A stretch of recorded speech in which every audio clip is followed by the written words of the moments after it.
c'est le cas de le dire, effectivement. Qu'est-ce qui se passe actuellement avec l'Union européenne ? Et on a demandé à un député qui est bien placé pour en parler, qui est Jérôme Rivière, qui est président, effectivement, du cercle, je me rappelle, la délégation du Rassemblement national. Voilà, non, ça je sais pour le Rassemblement national, mais le groupe européen. Identité et démocratie. Identité, près du micro, Jérôme Rivière, merci. C'est pour pour Identité et démocratie. En fait, on a eu, juste avant que vous ne veniez, Jérôme Rivière, on avait eu François Asselineau, juste pour quelque chose, mais vous devez être au courant, et j'avoue que je ne l'étais pas tellement. C'est, par exemple, vous savez que Gérald Darmanin, hier, a parlé du CCIF, il a dit qu'il faudrait le dissoudre, et que, voilà, qu'il est considéré, en tout cas par lui, comme un ennemi de la République, comme une association ennemie de la République. Et on a appris que l'Union européenne, en tout cas en 2017, je ne sais pas si ça a continué ou pas, mais en 2017, l'Union européenne avait subventionné le CCIF, et pas seulement le CCIF, un certain nombre d'associations. Alors effectivement, on va parler d'immigration ensuite, mais je voudrais qu'on parle de ce problème des associations. C'est de savoir, et j'avais posé la question à François Asselineau, mais je vous la pose, vous êtes député européen, est-ce que la France ou d'autres pays a la main sur, par exemple, si on se dit que telle ou telle association déroge quand même aux lois de la République, ou du moins les conteste, ou autre, ou plus grave, est-ce que l'Union européenne, en tant que telle, une association, quelle qu'elle soit, je ne parle pas seulement du CCIF, peut aller à la Commission européenne et dire, écoutez, voilà, nous, on veut des subventions parce que telle, ou bien on doit demander au gouvernement? Première question, parce qu'elle est importante par rapport aux subventions. Elle est essentielle, André. C'est la réalité, c'est qu'aujourd'hui, l'Union européenne fait ce qu'elle veut des crédits qui lui sont alloués par les États. C'est entre 2014 et 2019, c'est 36 millions d'euros qui ont été donnés à des associations dont on sait qu'elles sont soutien de djihadistes, prosélytes par rapport à un islam politique. Vous citiez le CCIF, mais on a plusieurs associations. Une association de jeunes qui est en fait l'émanation des frères musulmans, mais de façon très officielle. Vous avez une association qui s'appelle Islamic Aid, c'est une association qui prétend venir en soutien aux musulmans. C'est en fait une association qui soutient l'islamisme et le séparatisme. Vous avez des associations en tous sens. C'est, je vous dis, entre 2014 et 2019, combien plus de 36 millions d'euros. Mais ça, c'est ce qu'on a identifié. Pour nous, le travail, il est compliqué à faire, parce que vous imaginez bien que l'Union européenne, elle planque tout ça. C'est planqué au milieu de centaines de millions d'euros qui sont donnés. Les associations ont des noms tous pas toujours très clairs, mais il y a effectivement, l'Union européenne a une politique massivement immigrationniste. Et elle soutient financièrement toutes les associations qui, autour de cette politique immigrationniste, viennent la soutenir. Et donc, sans discernement, aujourd'hui, on paye effectivement pour des associations qui, en France, pourraient être interdites. Alors, parce qu'elles ne sont pas encore interdites. Le CCIF va peut-être l'être. Pour l'instant, c'est une association officielle en France. Oui, donc l'Union européenne dit, mais attendez, c'est pas interdit, je paye. Qui touche aussi des subventions de l'État français. Exactement. C'est autre chose. Mais, on paye deux fois, double peine. Mais quand même, convenons, pour être tout à fait objectif, qu'il y a des associations humanitaires qui s'occupent aussi des musulmans qui ne sont pas des paravents djihadistes. Ça existe. Non, mais il y a des associations de toutes sortes, effectivement. Absolument. Mais il est quand même très grave de constater aujourd'hui qu'on a des associations qui, très clairement, s'affichent comme étant séparatistes, ou même plus séparatistes d'ailleurs. Elles veulent transformer la France, en faire une terre d'islam, et ces associations sont subventionnées par nos impôts. C'est assez révoltant, et c'est un des combats que nous menons au Parlement européen. Mais alors, justement, dites-moi, comment il se fait, et comment faisons un tout petit peu d'histoire. Est-ce que c'est qu'est-ce qui a fait que les États ont totalement perdu la main? C'est-à-dire, quand vous me dites que la Commission européenne fait ce qu'elle veut, c'est-à-dire que Commission européenne, mettons que, encore une fois, je donne à qui je veux, je donne des subventions à qui je veux et quand je veux. Je n'ai aucun compte à rendre au gouvernement, quand je dis gouvernement au pluriel, de l'Union européenne. C'est même pire. Regardez, on parle, ça n'a rien à voir avec l'immigration et l'islamisme, mais on parle d'un plan de relance. Et le Premier ministre Castex avait dit, c'est fabuleux, la France a un plan de relance de 100 milliards. Et sur ces 100 milliards, il y en a 40 qui viennent de la Commission européenne. Ces 40 milliards ne peuvent être dépensés par l'État français que s'il accepte les critères imposés par l'Union européenne. Donc la France n'a même pas le droit de dépenser, donc c'est même dans le sens, la France n'a pas le droit de dépenser les 40 milliards alloués par l'Union européenne comme elle le souhaite. Sachant que ces 40 milliards, on va par ailleurs les payer 75 milliards. Donc en fait, on marche dessus avec cette Union européenne. Et historiquement, tout ça remonte à Maastricht. Ouais, en fait, à Maastricht, le jour où on a décidé de devenir une Union européenne au lieu d'être une communauté économique, 92, on a basculé dans un système qui est totalement qui inverse les choses. On donne le pouvoir à une commission, alors qu'à l'origine, la commission devait être, c'est un peu compliqué, mais devait être la chambre d'enregistrement du Conseil. Le Conseil, c'est les gouvernements. Oui. Et c'est la difficulté depuis 92. Ça s'est voté, souvenez-vous, très très peu en France, avec cette hypocrisie de François Mitterrand faisant croire qu'il est très très très malade face à Philippe Séguin dans un débat resté célèbre.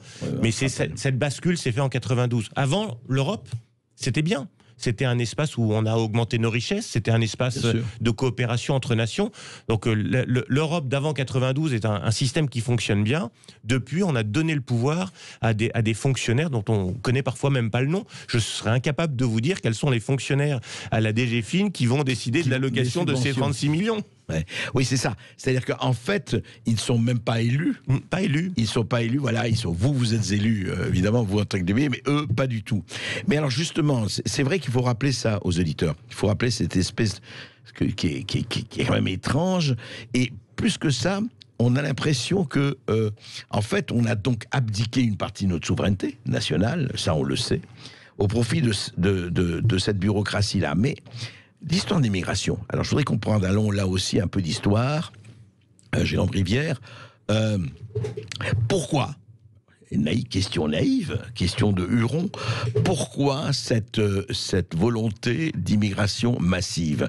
Parce que l'Europe est vieillie, il faut des emplois, l'Europe voilà, la démographie est tombée, etc. C'est quoi, à votre avis, enfin, historiquement, les causes de dire allez, allons-y, ouvrons les portes, open bar, avant de faire ce point historique, j'aurais quand même voulu vous rappeler qu'il y a une dizaine de jours, Madame Johansson, qui est une commissaire, donc qui siège à la commission, qui est chargée des affaires intérieures, a fait une intervention devant les parlementaires pour nous dire qu'elle disposait d'un plan sur l'immigration et que ce plan avait comme objectif de renforcer les capacités de faire venir des migrants. On va élargir, elle veut imposer aux États l'élargissement du regroupement familial. Maintenant, ce seront les demi-frères, demi-sœurs, neveux, nièces, cousins, cousines qui vont pouvoir être bénéficiaires du regroupement familial. Et quand vous regardez de façon assez objective le nombre de gens sur le continent africain qui souhaitent venir en Europe et la capacité à faire un lien, on peut imaginer qu'on va avoir entre 30 et 60 millions d'individus qui vont tenter de venir en Europe et que l'Europe va tenter de faire rentrer. Pourquoi ? C'est essentiellement parce que la conception de la Commission, c'est un marché. En fait, ils ne nous considèrent pas du tout comme des citoyens, ils nous considèrent comme des gens qui vont pouvoir acheter, des consommateurs, et maintenant on est même passé de consommateurs à produits. Et on se vend. Aujourd'hui, il y a toute une philosophie de dire finalement, le corps humain, ça se vend, ça s'achète, on peut louer son... Transhumanisme et autres. Transhumanisme, ouais. Mais c'est cette philosophie qu'a la Commission. Alors, ce que vous dites, Jérôme Biret, ce n'est pas parce que ça pourrait être aussi par idéologie. Nous devons, l'Europe doit accueillir... et pourquoi pas, enfin, disent-ils, même pas là, je parle pas de la misère du monde dont parlait Rocard, mais en disant voilà, écoutez, il faut accueillir, nous avons besoin de forces neuves, nous avons besoin effectivement de beaucoup plus de gens, l'Europe est riche, l'Europe a la possibilité. Et est-ce que ce n'est pas quelque part idéologique, qu'on soit pour ou contre ? C'est peut-être idéologique, mais enfin, c'est compliqué d'aller dire aux millions de pauvres supplémentaires depuis le Covid que l'Europe est riche. En France, il y a quand même, souvenons-nous, 1 million de pauvres supplémentaires depuis mars de cette année. Et 10 millions de chômeurs. Et 10 millions de chômeurs supplémentaires. La France n'est pas riche, l'Europe n'est plus riche. On a été à un moment en capacité d'aider au développement de ces pays. On peut sans doute faire des choses pour les aider à se développer sur place, assister le continent africain à assurer son développement. Mais dire aujourd'hui, vous savez, on veut vous accueillir, c'est terriblement dangereux. D'abord parce qu'ils viennent parce que c'est plus agréable économiquement. Enfin, on n'a pas vocation, vous le disiez en reprenant cette formule de Rocard, à accueillir toute la misère du monde. Et en plus, on a un problème de civilisation, c'est-à-dire que ce sont des gens qui viennent d'espaces civilisationnels différents d'une autre et qui viennent pour imposer un nouveau modèle de civilisation. Pas tous. Vous avez une grande majorité d'entre eux aujourd'hui qui viennent, écoutez, ils viennent tous d'un espace de civilisation différent. Essentiellement, ils viennent d'Afrique. C'est l'espace dans lequel. Oui, l'Afrique subsaharienne, c'est pas l'Europe. C'est pas des gens qui viennent d'Amérique du Nord ou d'Amérique du Sud. C'est essentiellement d'Afrique. Et là-bas, la civilisation est différente. Je porte pas de jugement si elle est mieux ou moins bien. Je préfère vivre en Europe. Mais eux, très souvent, arrivent avec une volonté d'imposer un modèle. Ils ne viennent pas pour changer de prénom et puis s'intégrer ce que vous dites, beaucoup en tout cas ne viennent pas pour s'assimiler, effectivement. Clairement pas. C'est pour établir un espace aussi. Exactement. Et alors, comment il se fait, quand même, je reviens à l'Europe, et vous les fréquentez en tant que député, comment ça se fait que cette bureaucratie européenne, ou cette Union européenne, cette Commission européenne, s'en rende pas compte? C'est uniquement en disant, c'est le côté Open Society, George Soros, accueillons tout le monde est produit, tout le monde... C'est-à-dire, en fait, faisons le gouvernement mondial, faisons de tous des consommateurs, et puis voilà, et le Dieu de la marchandise reconnaîtra les siens. C'est un peu ça, le Dieu de la marchandise reconnaîtra les siens, mais vous savez, hier, j'étais à Bruxelles, puisque ça n'a plus eu à Strasbourg à cause du Covid, et vous aviez un débat pendant 2 heures sur les violences policières. Je leur ai expliqué, attendez, il y a 4 jours, Samuel Paty s'est fait décapiter en France, en pleine journée. On a un problème avec l'islam politique. Même le président de la République, Emmanuel Macron, a fini par porter le sujet sur la place publique en disant qu'on a un problème de séparatisme islamiste. Ben non, au niveau du Parlement européen, on parle des violences policières. Voilà. Jérôme Rivière, restez avec nous. Après les informations, on en parle avec nos auditeurs. Et puis voilà, vous avez tous la parole à partir de 13h. 0826 300 300, un seul numéro. Et tout le monde est accueilli à Sud Radio tout de suite. Sud Radio Berkov dans tous ses états. Intéressant qu'on découvre à l'occasion des subventions aux associations, à certaines associations, que en fait, on le sait déjà, mais beaucoup de gens ne le savent pas, je crois, que l'Union européenne, que la Commission européenne peut faire ce qu'elle veut, quand elle veut, avec les subventions qu'elle reçoit, avec effectivement nos subventions. Quand je dis nos subventions, c'est tous les peuples européens qui sont dans cette Union, les 27, et que voilà, et sans aucun compte à rendre à qui que ce soit du point de vue national, ce qui est quand même intéressant à savoir pour la suite. Jérôme Rivière, en fait, la règle de l'unanimité s'impose toujours. Alors oui, sur les sujets qui ne sont pas du ressort de la Commission, notamment sujets de défense, d'affaires étrangères, qui sont des sujets régaliens essentiels, c'est effectivement la règle de l'unanimité. Ça veut dire que chacun des 27 États doit voter dans le même sens. Ça. Mais là, s'il y a un État qui s'oppose, ça ne peut pas marcher. Un seul État s'oppose et le système est bloqué. C'est ce qui nous sauve aujourd'hui.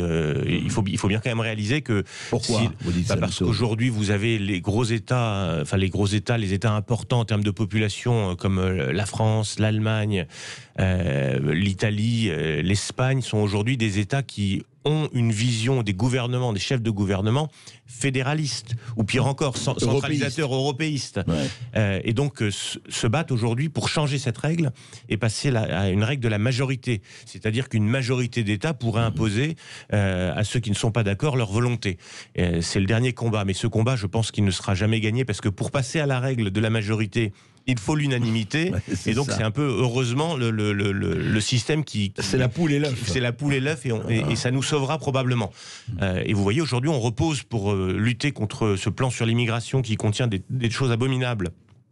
On a besoin des votes négatifs de la Pologne ou de la Hongrie ou de la Bulgarie, qui sont des États très courageux de ce point de vue-là, qui ont bien compris qu'il s'agissait avec l'immigration d'un problème de civilisation, d'un enjeu de civilisation. Et ces États aujourd'hui luttent régulièrement. D'ailleurs, l'Union européenne se venge en leur faisant régulièrement des procès, en expliquant qu'ils ne respectent pas l'état de droit. Et on fera des sanctions. Et avec des sanctions, sachant qu'ils ne peuvent jamais aller trop loin, parce que pareil, il y a toujours la sanction ultime de l'un de ces pays, c'est de pouvoir dire je bloque. Et pour pouvoir sanctionner un de ces pays, il faut l'unanimité. Et ces fonctionnaires bruxellois sont tellement bêtes qu'ils attaquent 2 pays à la fois, et toujours la Pologne et la Hongrie, qui du coup font corps. Et donc à chaque fois qu'on attaque la Pologne, la Hongrie dit non. Et quand on attaque la Hongrie, la Pologne dit non. Donc ça prouve en plus qu'ils ne sont pas très très malins dans leur vision des choses. Mais c'est important que nous gardions cette règle de l'unanimité, sinon les nations seront totalement dépecées. Oui, c'est assez étonnant et peut-être un peu dramatique qu'on en arrive là. Clémence. Oui, alors vous êtes déjà nombreux à composer le 0826 300 300. On va donner la parole à Pierre qui nous appelle de Toulouse. Bonjour Pierre. Oui, bonjour Pierre. Bonjour. Oui, je me disais que par rapport à monsieur Asselineau qui expliquait qu'éventuellement on n'avait pas la maîtrise de l'argent, notamment de l'Europe, qui donne des subventions à des associations islamistes, bon, je crois que la formule est assez simple. La France n'a qu'à fermer, comme ils sont en train de le faire, ces associations, et automatiquement, bien sûr, que l'Europe ne pourra plus verser d'associations, puisqu'il faut quand même justifier, enfin des subventions, puisqu'il faut quand même justifier d'une association. Donc pour moi, le problème, il se règle. Contrairement à ce qu'il disait, puisqu'il avait l'air de dire qu'au fond la France n'avait pas la maîtrise. Elle a la maîtrise. La maîtrise, il suffit juste qu'elle ferme les associations qui sont illégales. C'est tout, ni plus ni moins. Maintenant, je voudrais revenir pour ce qui est justement de la laïcité. Bon, moi, depuis quand même 1905, on sait que la laïcité a été quand même bien préparée par une catégorie de gens qu'on appelle les francs-maçons, et que derrière, aujourd'hui, ils sont quand même relativement absents d'une formule, enfin nouvelle, puisque au fond, on voit qu'il y a un gros souci. Et moi, je pense qu'une des formules serait quand même à l'école de créer une matière à part entière de laïcité. C'est-à-dire qu'au lieu de greffer ça sur l'histoire et géographie, il faudrait carrément qu'il y ait une matière à laïcité. Alors bien sûr, ça s'apprend. C'est-à-dire qu'on ne devient pas... un prof ne peut pas parler de laïcité sans avoir un minimum, je dis bien un minimum, de culture cultuelle et non pas laïque. Je dis bien cultuelle. Oui, pour éviter justement... Une formation. Une formation. Et vous voyez, j'ai écrit un bouquin il y a quelques années que j'avais envoyé à Sud Radio qui s'appelait Charlie Hebdo, martyr ou kamikaze, point d'interrogation. C'était un livre justement où j'expliquais que derrière, le sacré a autant d'importance chez les chrétiens, chez les musulmans, que chez les laïcs. Or, il s'avère qu'à partir du moment où on faisait ces caricatures, on quelque part, on provoquait les islamistes, et non, en fait, l'islam purement, parce que... Non, attendez. Là, vous allez... Enfin, personnellement, c'est pas comme ça que le problème se résoudra. Oui, mais je sais, non, mais attendez... Il n'y a pas de blasphème en France. Non, on est d'accord, mais ça n'existe pas. Mais le blasphème, le problème n'est pas là. Je sais bien qu'il y a ce terme blasphème dont on parle en permanence, mais il s'avère que la notion de sacré est aussi valable chez les laïcs. J'ai compris. Attendez.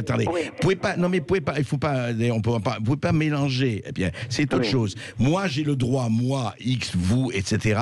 J'ai le droit de critiquer non pas les croyants, mais une religion telle qu'elle soit. Juif, chrétien, musulman, bouddhiste, j'ai le droit d'être athée. La notion de sacré existe, mais elle n'est pas du tout la même.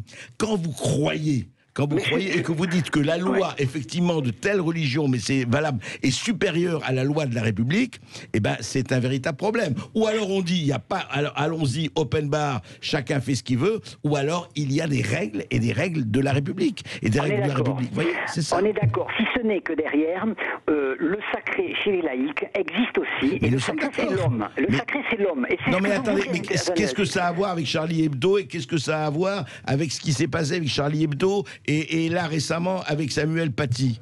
Samuel Paty faisait un cours sur la liberté d'expression. Non, mais ne mélangeons pas tout. Je suis entièrement d'accord. On n'est pas en train de parler de ces islamistes qui font tout et n'importe quoi. Non, là, moi, je suis en train de revenir sur justement cette formation qu'il faut que les gens aient entre la laïcité et le monde cultuel. Et derrière, forcément, cette formation, elle passe justement par ce genre de discussion. C'est-à-dire où derrière, on comprend que la laïcité a aussi son sacré qui est l'homme, et en effet l'homme est intouchable, et en l'occurrence avec ce qu'on vient de voir, bien entendu, il est intouchable, et si par exemple demain on avait fait les caricatures, ne serait-ce que de ces 15 journalistes en se moquant d'eux, on aurait été condamnés, les premiers, parce que derrière forcément l'homme est aussi donc sacré.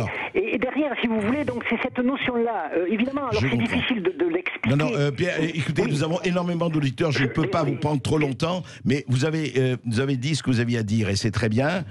Jérôme Rivière, par rapport à la laïcité au sacré. Il y a quand même un élément important qu'on a tendance à oublier. La laïcité, la loi de 1905, elle a été mise en application en expulsant 30 000 Français hors de France. On n'expulsait pas des étrangers. On a pris 30 000 personnes qui étaient dans des communautés religieuses françaises et on leur a dit vous n'êtes plus chez vous ici. On les a mis dehors. On a pris la totalité des biens de l'Église. On a dit maintenant ils appartiennent à tous les Français. Donc elle a commencé par être une révolution là. Non, 1905. 1905. Ah oui, les 30 000 personnes des communautés religieuses qui ont été expulsées. Donc le parallélisme des formes, la laïcité, c'est quelque chose qui a été imposé et aujourd'hui on a très bien vécu avec cette laïcité. Parfois elle était un peu brutale pour ceux qui sont extrêmement croyants, mais le parallélisme des formes voudrait qu'on puisse aujourd'hui avoir cette même rigueur. Je ne comprends pas que M. Darmanin se réjouisse de fermer une mosquée et d'expulser un imam. La réalité, c'est qu'il faut fermer la totalité des mosquées salafistes et des mosquées intégristes. Il y en a plus de 500. Donc laïcité, oui, mais la laïcité, ça veut pas dire exclusivement de l'enseignement. C'est parfois une action de l'État sévère. On va en reparler après ceci. Et puis n'oubliez pas, un seul numéro de téléphone, 0826 300 300. À tout de suite. Sud Radio Berkov dans tous ses états. Et André Berkov, bien sûr, toujours dans tous ses états, avec son invité Jérôme Rivière, député européen, président de la délégation française du groupe Identité et Démocratie et coordinateur de la commission Sécurité Défense. Et puis vous aussi, vous nous appelez 0826 300 300, c'est votre numéro pour parler vrai. On donne la parole tout de suite à Dominique qui nous appelle de Marseille. Bonjour Dominique. Oui Dominique, bonjour. Oui, bonjour Monsieur Berkov. Voilà, je vous ai appelé en fait parce que je voulais rebondir sur ce que disait l'auditeur qui parlait des masques FFP2 qu'il avait commandés sur Alibaba, etc. Oui. Maître Prigent. Voilà. Maître Prigent, oui. Moi j'avais simplement. Oui, allez-y. Voilà. Donc moi j'avais simplement envie de lui dire qu'il n'avait pas besoin d'aller sur le site Alibaba, qu'on trouvait très bien des masques FFP2 en pharmacie. Sur Marseille, c'est au prix de 3 €. Voilà, donc je trouve déjà que c'est très cher. Mais ce que je voulais surtout dénoncer, c'est que nous, infirmiers de ville, jusqu'au 30 septembre, nous avions droit à une dotation de 6 masques FFP2 par semaine et 15 masques chirurgicaux que nous allions retirer en pharmacie. D'accord. Alors, vu la situation sanitaire, puisque notre ville était en rouge plus qu'écarlate, quand je me suis présentée la première semaine d'octobre pour récupérer ma dotation, je me suis entendu dire que nous n'avions plus le droit à cette dotation et qu'à partir de ce jour, il fallait payer nos masques. Vous êtes infirmière vous-même, c'est ça? Voilà, monsieur, tout à fait. Je suis infirmière libérale. Et on vous demande de payer vos masques, c'est ça? Voilà, alors que jusqu'au 30 septembre, depuis le début de l'épidémie, on avait une dotation de 6 masques, 6 malheureux masques FFP2, parce que vous savez que quand on a des patients Covid, il n'est pas question, et des patients non Covid, de ne pas changer de masque entre chaque patient. Vous comprenez bien le risque de contamination. Voilà, donc je voulais simplement dénoncer que je ne comprends pas pourquoi, depuis le 30 septembre, alors que la France flambe au niveau contamination, nous n'avons plus le droit à cette dotation. Eh bien, écoutez, merci. C'est une question qu'on pose évidemment aux autorités, aux ARS, au gouvernement. Elle est transmise. Merci beaucoup, Dominique. Et on va retourner au standard. On donne la parole à Lionel, qui nous appelle de Quimper. Bonjour, Lionel. Oui, bonjour. Oui, bonjour. Bonjour, Lionel. Bonjour, André. Je vous avais déjà téléphoné une fois pour la centrale de Fessenheim de Mulhouse. Maintenant, j'ai déménagé à Quimper. Et je voulais dire encore bonjour à monsieur le député Jérôme Rivière, député européen. Bonjour. Donc voilà, je suis profondément anti-européen. C'est à force d'avoir connu l'Europe et surtout l'Union européenne, enfin le Parlement, que j'ai compris que ça ne marcherait jamais. Parce que vous parlez d'unanimité, c'est bien beau 27 pays, mais vous avez encore 7 groupes parlementaires. Donc il suffit qu'il y en ait un du PPE ou du Renew qui dit à l'autre. J'ai téléphoné à M. Bardella, qui n'est jamais dans son bureau à la commission Petit. J'ai une pétition à la commission Petit qui est là depuis 8 ans ouverte. Aucune nouvelle de ça. Nous avons fait voter le 28 novembre 2018 une résolution Jugendamt pour aider les enfants binationaux. La France n'a strictement jamais rien fait. On a fait ça de notre poche, avec notre argent. Comment pouvez-vous encore promouvoir une Union européenne qui ne fonctionne et ne fonctionnera jamais? Et de plus, qui font d'Européens comme moi, parce que j'ai vécu dans 7 pays européens, à contrario de vous, comment pouvez-vous expliquer aux Allemands que ce sont nos frères, alors que les Allemands, pour eux, on est juste des partenaires économiques. Comment vous pouvez expliquer qu'il y a des parents qui se battent encore maintenant, aujourd'hui à Toulouse, alors qu'une résolution a été votée au Parlement et que personne n'en a cure. Attendez, qu'ils se battent à Toulouse, pourquoi vous dites qu'ils se battent à Toulouse? Il y a une demande en retour pour un enfant qui a vécu en France toute sa vie en France. Ah d'accord, pour les enfants séparés, pour les couples séparés. Et tout le monde sait très bien que l'Allemagne ne joue jamais le jeu. Tout le monde le sait très bien. Mais naturellement, quand vous allez aux autorités centrales comme le BECCI, le BEPI, le BRCA, on dit on ne touche pas à l'Allemagne.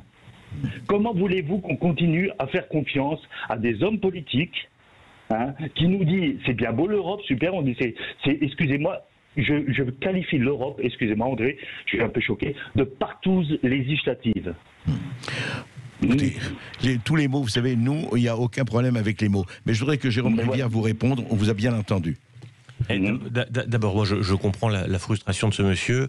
Je ne suis pas un spécialiste du sujet des enfants binationaux. Je sais en revanche qu'effectivement, l'Allemagne ne répond jamais aux demandes de la France et qu'il y a des situations très douloureuses pour des familles d'enfants binationaux, sachant que vous avez en plus des binationaux allemands qui sont d'origine étrangère en Allemagne, et ça crée des situations très compliquées. Sur l'Europe, je partage sa frustration, je vous l'ai dit, on pourrait même aller plus loin, je pourrais vous frustrer encore plus en vous rappelant que hier, le budget de la France a été augmenté de 25%, c'est-à-dire que la France va payer 27 milliards d'euros à l'Union européenne. C'est des sommes colossales, invraisemblables. Combien aujourd'hui ? Aujourd'hui, on paye aux alentours de 20, et donc on va passer à 27. On a augmenté de 25% à cause du Covid, du Brexit.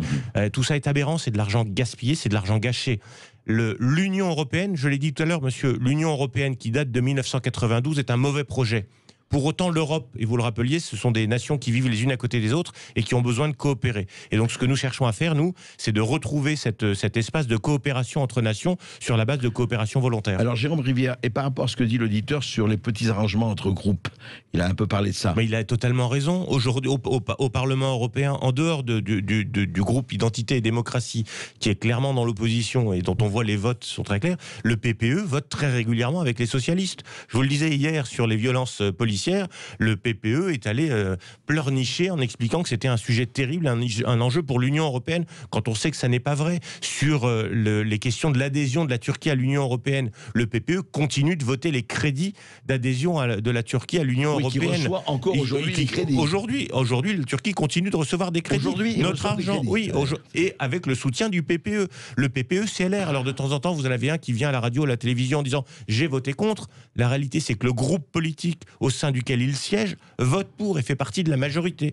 Donc la majorité aujourd'hui, elle est effectivement, vous utilisez le mot j'utiliserai un autre mot, elle est un peu consanguine entre un centre droit qui n'a rien de droit mais qui est du centre, et puis le PS, les Verts, les Renew c'est les En Marche, et les communistes qui votent tous ensemble. Donc oui, on ne va pas utiliser Partouze, on va utiliser les Ménines de Velasquez. Ça fait plus culturel. Allez, merci Lionel en tout cas. Et puis on redonne la parole à Raphaël qui nous appelle de Paris. Bonjour Raphaël. Oui, bonjour. Oui, bonjour André, bonjour mademoiselle. Bonjour. Alors moi je voudrais revenir sur le drame qui est arrivé au prof pour vous narrer une mésaventure qui est arrivée à mon épouse. Et c'est une histoire qui s'est déroulée en l'an 2001. Donc c'est vieux, bien avant le rapport Aubin. D'accord. Alors mon épouse, enseignante, est nommée en Seine-Saint-Denis en l'an 2000. En 2001, 3 semaines après l'attaque des 2 tours jumelles à New York, ma femme, qui porte un nom à consonance juive, reçoit des menaces de mort avec dessein à l'appui. Elle est en état de sidération. C'est une humaniste. Elle était heureuse de travailler dans cette banlieue car elle me disait... Elle était collège, lycée à ce moment-là ? Elle était dans un collège. Collège, d'accord. Je ne dirai pas le nom. Non, bien sûr. Alors, elle est donc nommée et elle me disait que c'est dans ces quartiers que le travail d'enseignant prend tout son sens. Je peux vous dire, elle était prof d'anglais, donc elle n'était même pas prof d'histoire géo. Alors, je comprends. Le père de l'élève qui est soupçonné, il ne prend pas de rendez-vous, il arrive au collège et il crie à la face de la directrice « Vous ne voulez pas vous rendre compte, les Juifs dominent la planète ». Je peux vous dire, on est en 2001, la directrice, elle convoque ma femme qui est complètement écroulée et elle lui demande textuellement de calmer l'affaire, sinon, lui dit-elle, on va faire de cet adolescent un martyr de l'islam. Ce sont exactement ses paroles. Je continue. Ses collègues sont solidaires mais très gênés par ce qui lui arrive, à l'exception de 3 magnifiques personnes parmi ses collègues. Alors je vais vous dire, le premier, c'est une collègue qui est mariée à un Algérien qui a connu les affres de la guerre civile des années 90. Tout à fait. Un autre, un prof d'allemand, musulman d'origine africaine, qui a été impeccable dans son soutien. Et le dernier, le plus magnifique, lui c'est un prof de maths, c'est un Algérien qui est en France depuis 3 ans et qui a subi dans sa chair les horreurs des islamistes algériens. Lui, il va être très ferme et il va crier dans un conseil de professeurs et à la directrice, ouvrez les yeux, moi je les ai connus en Algérie, c'est pour cela que je suis là. Ma femme est profondément affectée, elle se trouve donc elle est en arrêt de maladie durant 1 mois. Elle revient après 1 mois. L'élève incriminé, il est déplacé dans une autre classe grâce à un prof jeune, partisan, je ne dirais pas plus, partisan des accommodements raisonnables. Allez, je dirais pas un islamo-gauchisme, mais plutôt ouvert.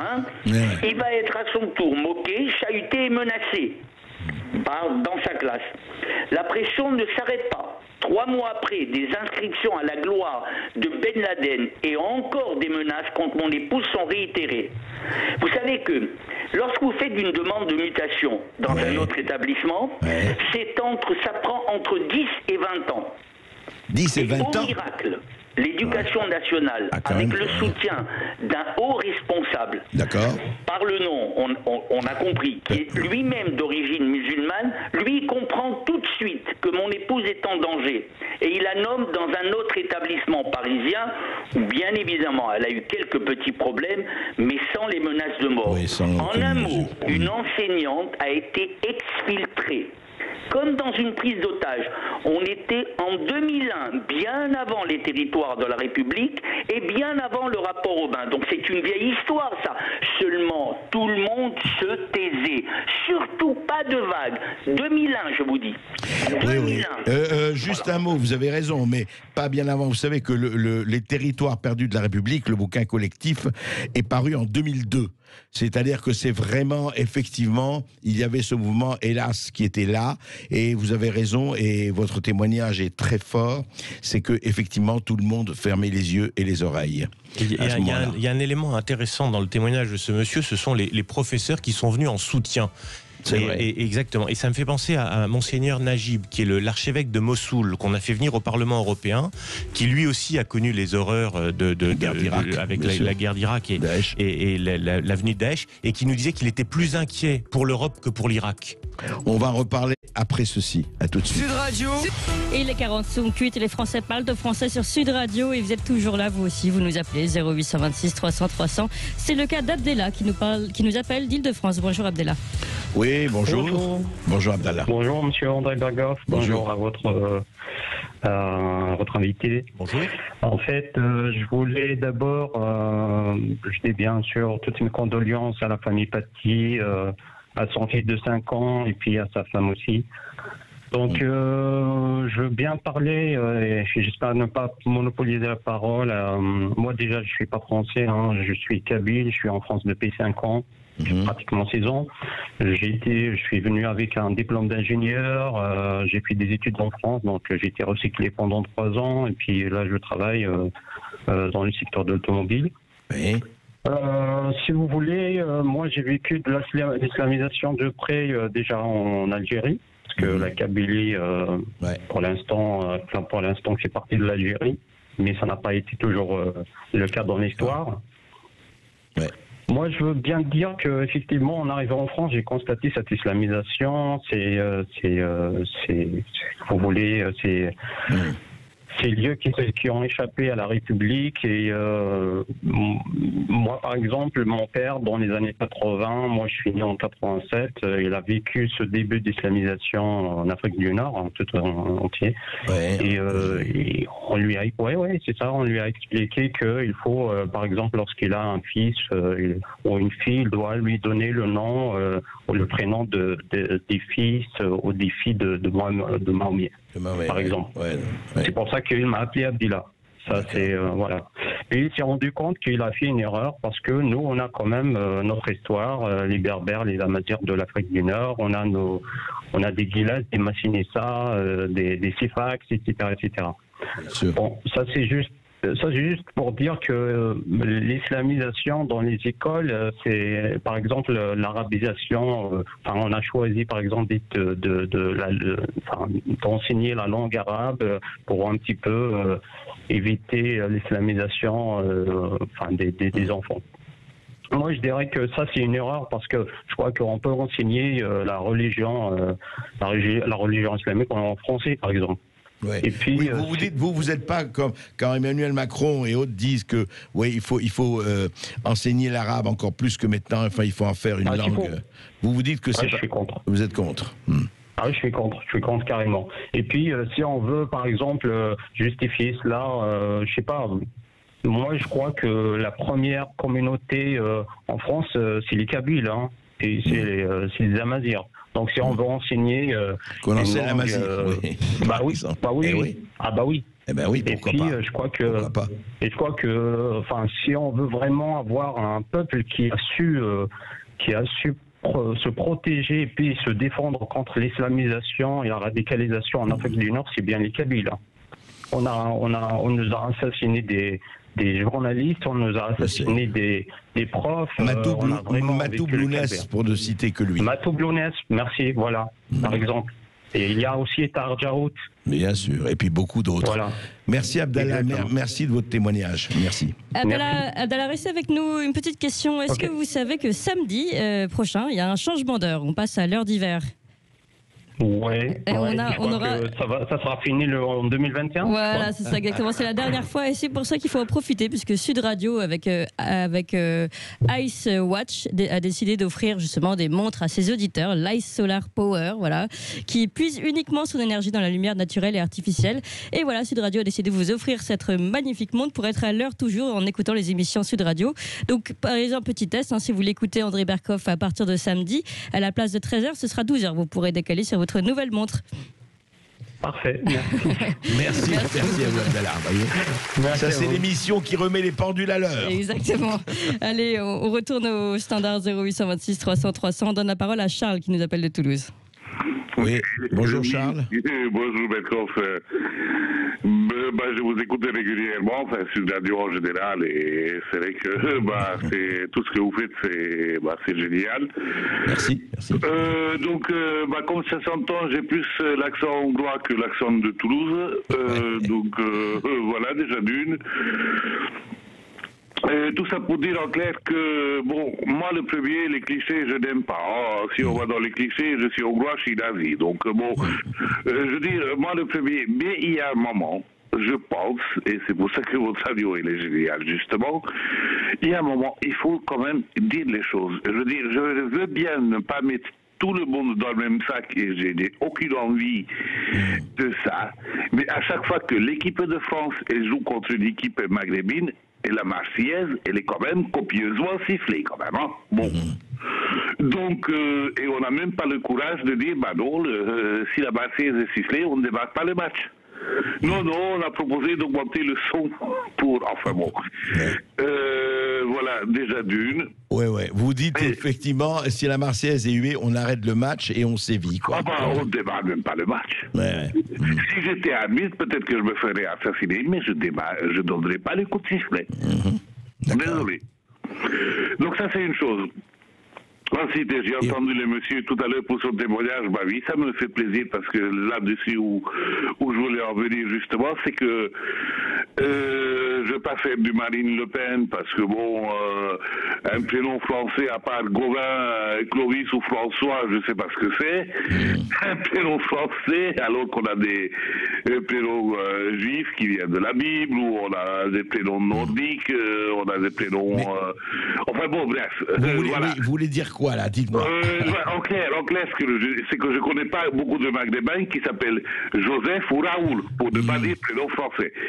Et troisièmement, pour faire vite, ce que je veux dire aussi, c'est que, désolé de le dire, mais je ne connais pas beaucoup de maghrébines mariées avec un Français. Aussi. Il y en a, quand même, il y en a. Oui, enfin je sais pas. On n'a pas de statistiques, mais bon. Oui, on n'a pas la statistique, mais bon, en général, je ne connais pas beaucoup. Alors que des maghrébins.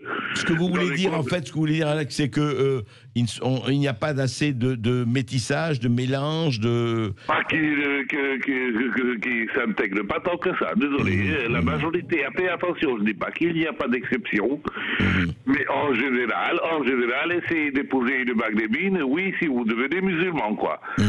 Bon. Et ça, c'est une réalité, désolé, il faut le dire aussi, Berkoff, désolé, mais... on dit tout ici, on dit tout. Vous inquiétez pas, donc, la preuve. Il y a un moment où je ne veux pas faire une généralité, mais malheureusement, moi, c'est un peu ce que je constate. Je dis, j'ai habité du côté de Nantes, j'ai habité ensuite à Paris, et maintenant, je suis du côté de Toulouse. D'accord. Et vous constatez les mêmes choses. Voilà. Ok. Jérôme Rivière, peut-être, voudrait réagir moi, à ça. Ce commentaire, comme celui de la personne précédente, montre le problème de l'assimilation. C'est que c'est vrai qu'on parle beaucoup d'intégration, etc. Non, mais c'est deux sujets. Un, l'assimilation, c'est effectivement de vouloir être partie prenante à une civilisation, à une société qui est organisée en France. Et tout à l'heure, l'interlocuteur précédent nous parlait de l'enseignement de l'arabe. Aujourd'hui, il est totalement scandaleux qu'Emmanuel Macron veuille pousser l'enseignement de l'arabe. Je veux dire, en France, on apprend le français. Ensuite, le choix d'une langue, c'est le choix individuel des parents. Mais il faut savoir que l'enseignement de l'arabe, c'est pour pouvoir lire le Coran.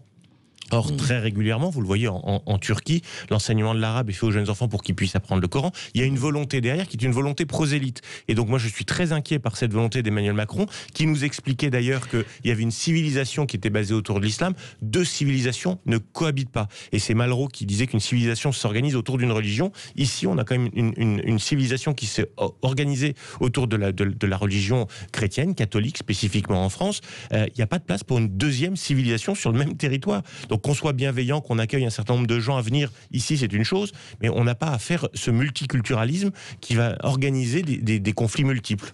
Ce qui n'empêcherait pas, alors je vais vous dire, et c'est tout le problème et l'ambiguïté, je crois que là, nos gouvernants ont vraiment rien compris, c'est que moi qui ai vécu au Proche-Orient, il y a une vraie culture arabe, en dehors de la religion. Et ça, c'est extraordinaire. Franchement, moi, je suis fasciné et indigné par le fait que personne n'en parle, y compris, évidemment, les islamistes n'en parlent pas parce qu'ils n'ont aucun intérêt à ce qu'on parle autre chose que de la religion. Mais il y a une culture arabe extrêmement riche, comme des cultures, d'ailleurs, asiatiques et autres. Elles existent, elles sont très fortes. Elles ont été totalement occultées, y compris par les idiots utiles de part et d'autre, par les bobos gauchos, etc. Et ça me fascine. C'est-à-dire que c'est vrai, comme vous dites, il y a à apprendre toutes les cultures. On a appris les cultures asiatiques, etc. Et en dehors du problème religieux. C'est-à-dire qu'on a confondu tout cela. Je veux dire, les partisans et les adversaires ont confondu tout cela, et ça fait l'espèce d'extraordinaire, je veux dire, d'extraordinaire malentendu total dans lequel on a plongé tous, et on a, à dessein, on a fait ce piège-là. C'est pour ça que l'enseignement de l'arabe, le problème n'est pas là. On enseigne l'arabe, mais si j'ai envie d'apprendre l'albanais, j'apprends l'albanais. Ouais, mais c'est pas au président de la République de mettre en valeur une langue par rapport à une autre. Absolument. Et là, il a voulu faire du en même temps. Je pense que c'est plus malveillant encore.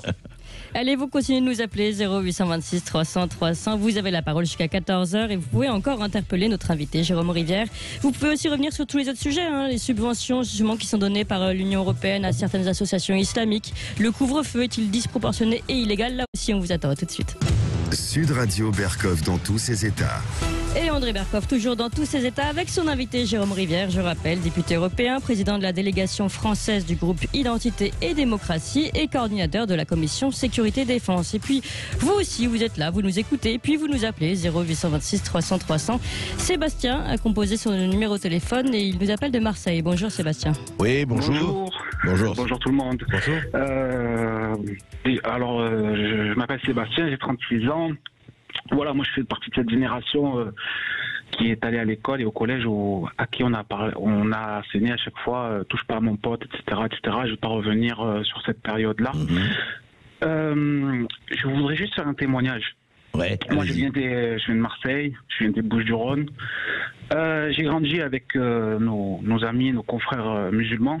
C'est justement au contact des musulmans que moi je suis allé cultiver mon histoire, ma propre civilisation et la propre connaissance de ma religion ancestrale, notamment le christianisme. Ce que j'ai pu, donc j'ai au contact de mes amis musulmans, j'ai aussi étudié donc l'islam. Vous savez que comme beaucoup d'adolescents dans les quartiers, on se pose des questions, on veut savoir où aller. Bien et sûr. Justement, c'est de cette étude-là, de cette connaissance-là que moi-même j'ai fait mes propres choix en âme et conscience. Qu'aujourd'hui, voilà, je suis plutôt chrétien. Je suis chrétien et je suis fier de l'être. Mais justement, la question que je pose, elle est simple. Est-ce que c'est tous ces problèmes qui nous arrivent actuellement, est-ce que, est-ce qu'on ne devrait pas un petit peu aussi, nous, Français, peu importe nos confessions, nos origines, un petit peu s'accaparer la connaissance de cette religion qu'est l'islam, vu que c'est une religion prosélyte et universelle. Est-ce qu'on n'aurait pas tendance à délaisser la connaissance de l'islam à ceux qui nous disent le connaître? On constate que certains vont dire oui, mais ça c'est le vrai, ça c'est le faux islam, etc. Et finalement, le travail qui a été fait dans notre civilisation, dans notre culture française, comme on a su le faire pour le catholicisme, c'est-à-dire en révéler les ambiguïtés ou les contradictions, en révéler aussi les forces et la beauté par exemple du catholicisme, hein, si on doit citer la religion qui a longtemps dominé notre culture. L'Occident. Est-ce qu'on ne devrait pas faire ce travail-là? C'est-à-dire s'accaparer nous aussi cette connaissance-là, et on se rendrait compte que effectivement l'islam et l'islamisme malheureusement sont intimement enchevêtrés, parce que vous le savez, il y a des sourates qui portent à confusion selon les périodes à laquelle le prophète Mohammed les a délivrés, c'est-à-dire période médinoise ou période mécoise, période de guerre sainte, période de paix.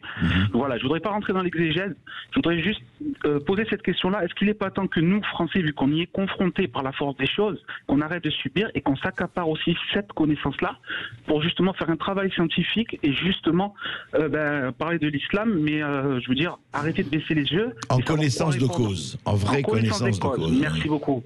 Voilà. D'accord. Moi, je trouve ça très intéressant, très touchant comme témoignage. D'abord, apprendre à connaître sa propre religion, c'est important. Sébastien citait à l'instant la religion catholique. C'est vrai qu'il n'y a plus du tout d'enseignement de la religion catholique, on la connaît mal. Il y a un très bon bouquin qui vient de sortir de Jean-Robert Pitt, Planète catholique, qui marque d'ailleurs... L'universitaire. L'universitaire, exactement, qui décrit bien les contradictions, les ambiguïtés, mais comme Sébastien l'a rappelé, les points forts et les merveilles qu'a délivré le catholicisme à l'Europe, avec la différence avec les protestants. Et connaître l'islam, il a raison, connaître l'islam c'est important, parce que islam et islamisme sont malheureusement très enchevêtrés en raison de la charia, qui fait une partie intégrante de l'enseignement islamique et qui est en fait un code civil qui indique aux musulmans la façon dont ils doivent vivre leur vie de citoyens. Et donc la connaître, ce serait permettre de discuter avec eux et de leur faire prendre conscience du fait qu'il y a des contradictions et que pour vivre paisiblement la religion musulmane, il faut accepter de ne pas suivre la totalité des préceptes du Coran. Et puis, non, mais effectivement, comme vivre paisiblement la religion juive ou catholique ou autre, effectivement, rappelez-vous d'ailleurs, il y a eu, et tout le problème, il est là, la réinterprétation, la réécriture. Enfin, il y a eu l'encyclopédie, bravo. Mes lapsus, j'aime bien. L'encyclique, où effectivement, rappelez-vous, il y avait certaines choses sur la religion juive et autres. Enfin, il y a eu une réécriture aussi. Quand je dis une réécriture, non pas une réécriture des textes sacrés, mais une interprétation et comprendre que effectivement, que ce soit dans la Bible ou ailleurs, quelquefois il y a aussi des récits incroyables de massacres dans la Bible. Il y a dans l'Ancien Testament. Vous conviendrez que c'est vraiment l'Ancien Testament. On parle de temps biblique. Dans le Nouveau Testament, on a quand même quelque chose qui est essentiel, c'est rendre à César ce qui appartient à César et à Dieu ce qui est à Dieu, c'est-à-dire une vraie différence entre le monde civil et l'espace religieux. Tout à fait. Mais il y a eu aussi l'Inquisition, il y a eu les guerres de religion. Tout à fait. Je souhaiterais juste une dernière intervention, s'il vous plaît. Allez-y. Vous le savez qu'aujourd'hui, dans le monde musulman, et c'est aussi le problème, il n'y a pas de clergé clairement identifié. Aujourd'hui, la mosquée qui fait référence, le centre islamique qui fait référence, on le sait, c'est dans le monde sunnite, c'est la mosquée en Égypte, c'est Al-Azhar. Absolument. Vous savez que ce sont donc des religieux qui sont fondamentalistes et qui disent que notamment le Coran est incréé, etc. Aucune recherche historique n'est permise, et de sorte que les sourates, comme elles ont été rangées dans l'ordre numérique, vous le savez, elles ne sont pas rangées par ordre chronologique de la vie de leur prophète. De ce fait, on a des sourates de période de guerre qui cohabitent avec des sourates de période de paix, qui rappellent notamment des passages des évangiles. Aujourd'hui, voilà, il y a toute cette méconnaissance-là. Donc aujourd'hui, quelqu'un qui pratique sincèrement sa religion musulmane, il peut vous dire oui, mais le Coran c'est pas ça, mais l'islamiste il est aussi légitime de dire mais non, mais le Coran aussi me dit qu'il faut couper la main des infidèles, faire payer l'impôt aux non-musulmans, etc., etc. Aujourd'hui, je pense qu'on gagne à s'accaparer aussi nous cette connaissance-là pour justement savoir discuter, débattre, parce que nous sommes une civilisation judéo-chrétienne. Donc on a donc des bases communes pour pouvoir discuter. Mais comment voulez-vous que dans les lycées, dans les collèges, dans les quartiers, lorsque les jeunes européens qui n'ont plus de culture, il n'y a pas papa à la maison, ils ne sont pas armés, même pas informés. Qu'est-ce que vous voulez qu'ils répondent face au groupe? Moi, je fais partie de ces jeunes-là. Je remercie mes amis musulmans parce que aussi on partage des valeurs communes. Après, il y a des différences, bien sûr, mais aujourd'hui, même mes amis musulmans, certains ont pris la voie de l'islamisme, il ne faut pas se mentir. Mes ex-amis avec qui j'ai grandi, et les jeunes des quartiers comme moi, on n'est pas surpris quand on voit tous ces problèmes-là. Nous, on les vivait déjà dans les années 90, au début des années 2000, quand tout le monde sortait de la classe à l'heure du ramadan. Alors ça me gêne pas particulièrement, mais c'était un signe qui montrait qu'il y avait quelque chose qui était, on n'était pas tous pareils, on n'était pas tous français, vous voyez. Voilà. Donc voilà, je pense que le message pour terminer, c'est de se réapproprier cette connaissance-là, parce que souvent dans l'islam, il parle de la connaissance. On vous a bien compris. Nous cette connaissance-là pour savoir discuter et débattre et savoir quoi répondre. Voilà. Tout à fait. Non, mais je vais vous dire, ce que vous avez un message essentiel. Le message essentiel, c'est la connaissance. Mais de part et d'autre, il faut que, effectivement, et d'ailleurs beaucoup de musulmans qui étudient aussi la civilisation chrétienne, etc. Il faut qu'il y ait, si vous voulez, il y aura ou guerre, si on veut la paix, elle passe par la connaissance et par la connaissance de l'autre. Si on ne veut pas reconnaître l'autre, on ne reconnaît rien et c'est bien le problème. Allez, on donne rapidement la parole à Samy qui nous appelle de Seine-et-Marne. Bonjour Samy. De Seine-et-Marne. Oui Samy, bonjour. Oui, bonjour Monsieur Marcof, merci de me donner la parole. Donc, je me permets de vous appeler concernant déjà par rapport à tout ce qu'on entend depuis 2-3 jours par rapport à la mort du professeur. Déjà, mes condoléances à sa famille. En tant que musulman et même non musulman, parce que là j'entends depuis 2-3 jours qu'on est matraqué dans les émissions. Et je vous cache pas que j'essaie de zapper avec vos confrères et franchement c'est dur. En tant que musulman, on se fait taper dessus. Non mais c'est pas dommage parce que. Non mais Samy, c'est pas parce qu'il y a eu quelqu'un qui est musulman qui a truc que tous les musulmans sont. Faut pas se sentir chacun responsable ou attaqué parce que. Ou alors ceux qui le font ont tort. Ouais. Pardon ? Je ne parle pas, mais c'est juste que, je vais pas citer vos confrères, mais j'ai tapé trois radios différentes, là, et, en tant que musulman, et je sais qu'il y a mes confrères qui m'écoutent, les musulmans aussi. Je peux vous dire qu'on se sent. Moi, j'ai été frustré. Moi, je vous le dis honnêtement, je suis choqué. Quand j'étais à la radio, je vais travailler. En fait, j'ai pris des claques. Je prends des claques en ce moment en écoutant la radio. Alors, j'entends bien qu'il y a un criminel qui a tué donc un professeur. Je condamne complètement ça et on n'a pas à faire ça. C'est clair que c'est atroce. Mais c'est pas pour autant que tous les musulmans, et là on parle des musulmans, on parle des missions sur l'immigration, sur l'intégration, enfin tout était mélangé. C'est pas ça. Moi je suis français, voilà, je suis d'origine marocaine et j'aime la France, je travaille en France, je mange français, je vis français, je l'ai déjà appelé d'ailleurs et j'ai déjà dit ça. Moi je dit, oui, absolument. Il faut arrêter, franchement. Faut pas faire d'amalgame, il faut qu'on vive ensemble et qu'on s'accepte, et puis les criminels, les terroristes, tout ça, il faut les dégager. Même les mosquées où ils sont radicalisés, il faut les fermer. Nous le premier, on le dit, ça c'est clair, et maintenant il faut faire quelque chose, c'est clair. Juste un mot, Jérôme Rivière voulait juste ajouter un mot. Il n'est pas question de stigmatiser l'ensemble des musulmans, mais il n'est pas non plus possible de réduire cette discussion à pas d'amalgame. Vous parliez à juste titre du professeur qui a été décapité il y a 5 jours. Aujourd'hui, depuis 2012, c'est 263 personnes qui sont victimes de l'islamisme en France, 263 personnes, donc ça devient considérable. Il faut aussi que les musulmans qui vivent en France, qu'ils soient français ou étrangers, fassent la démonstration de leur colère et qu'on les entende. On attend des manifestations de musulmans nous disant qu'ils sont révoltés et qu'ils ne sont pas contents. On attend des associations qui viennent nous dire écoutez, c'est insupportable et on les dénonce. Donc je suis heureux de vous entendre dire que vous souhaitiez que les mosquées salafistes soient fermées, mais j'ai aussi un problème, moi, de savoir que non seulement on va les fermer et on va virer les imams salafistes, mais je suis choqué, moi, que des gens puissent venir tous les vendredis écouter un imam prêcher contre la République. Ça me pose un problème. Il faut aussi que ces gens-là ne soient pas passifs, et lorsqu'ils entendent un imam expliquer que les femmes peuvent être battues, que la République peut être bafouée, ils vont au commissariat de police et ils dénoncent. Et à ce moment-là, on retrouvera et on retissera les liens de la confiance. Merci beaucoup Jérôme Rivière et merci à vous Samy qui nous appelez et continuez de nous appeler parce que vous aurez toujours la parole sur Sud Radio.